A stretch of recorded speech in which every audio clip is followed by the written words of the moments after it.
Hi, I'm Luchau. In my latest article here in Massage and Bodywork magazine, I talk about the fact that we balance on two little joints, each about the size of a quarter, our left and right tibiotalar joint. The joint right up at the top of our foot has a surface area that's about the size of a quarter, and yet our entire weight passes right through that little joint surface.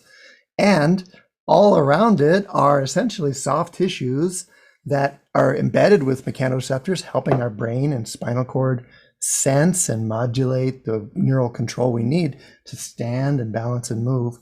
So in the article, I talk about how we can leverage this zone as a kind of hotline right to the brain's postural control centers, essentially filling the brain or the mind with sensation, interesting sensation.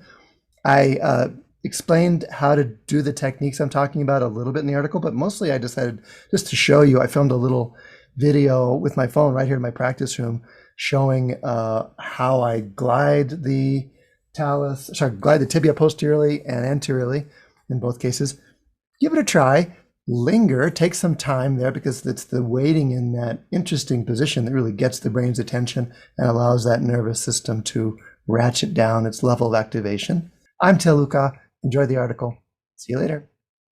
Okay, for the posterior talar glide, I take a hold of the talus and slide it backwards in relationship to the tibia and hold and wait for a response.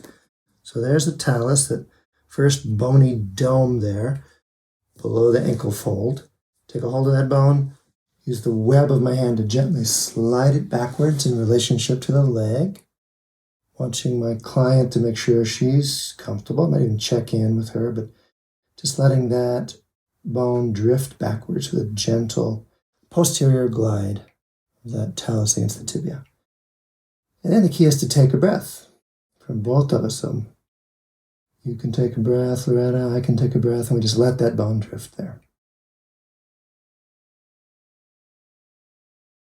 The complement, we're going to fast forward a little bit. The complementary move would be to actually move the tibia backwards against the talus. So here I'm going to use a broad forearm pressure on that front of the tibia now.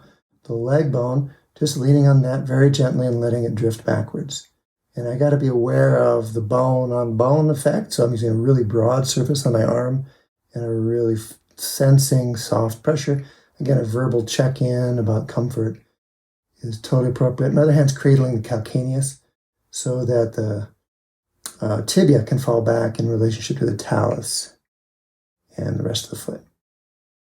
Alternatively, I could use like a palm or something there to just lean on the tibia very gently and talk to the brain.